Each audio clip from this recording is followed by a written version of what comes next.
Welcome once again, my friends, and thank you for stopping by to listen to an old storyteller.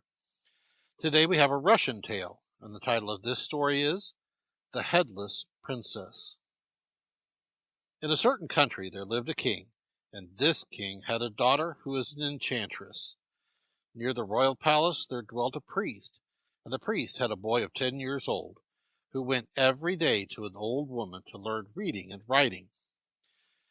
Now, it happened one day that he came away from his lessons late in the evening, and as he passed by the palace he looked in at one of the windows.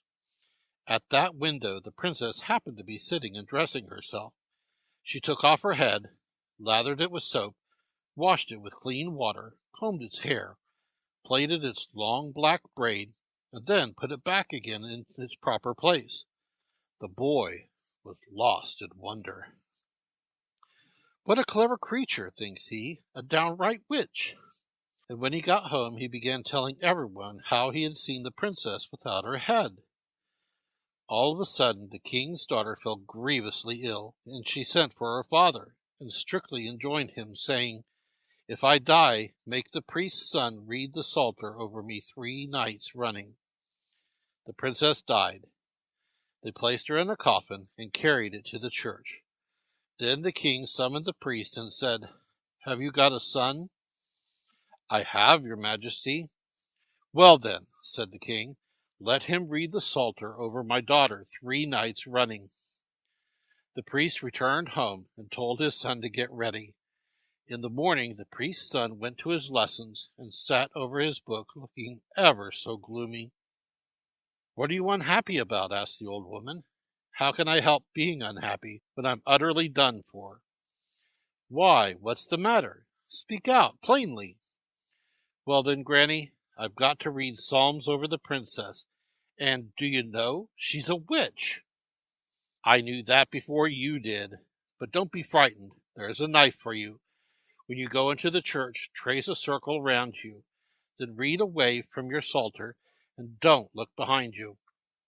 Whatever happens there, whatever horrors may appear, mind your own business and go on reading. But if you look behind you, it will be all over with you." In the evening the boy went to the church, traced a circle round him with the knife, and betook himself to the Psalter. 12 o'clock struck. The lid of the coffin flew open. The princess arose, leapt out, and cried, "Now I'll teach you to go peeping through my windows and telling people what you saw." She began rushing at the priest's son, but she couldn't anyhow break into the circle. Then she began to conjure up all sorts of horrors, but in spite of all that she did, he went on reading and never gave a look round. And at daybreak the princess rushed at her coffin and tumbled into it at full length, all of a heap. The next night everything went on just the same.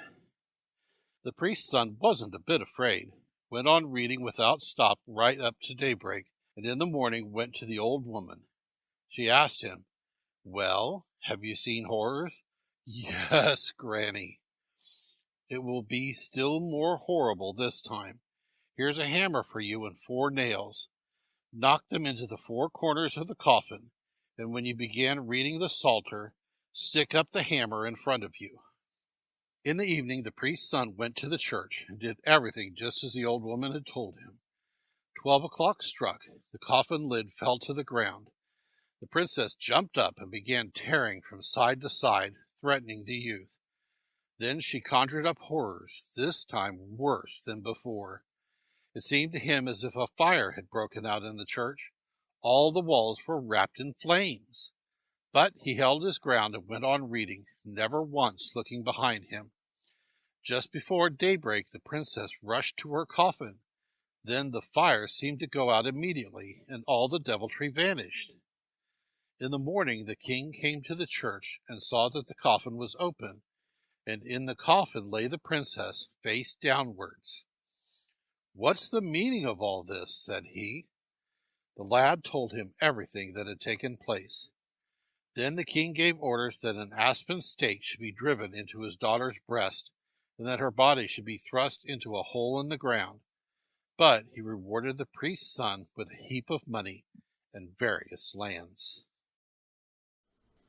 Thank you once again for listening to this story. If you enjoyed this story, please press that like button. Also, please help an old storyteller out by subscribing to my channel. The next story will be posted in a few days, so until then, may your story continue to be a good one.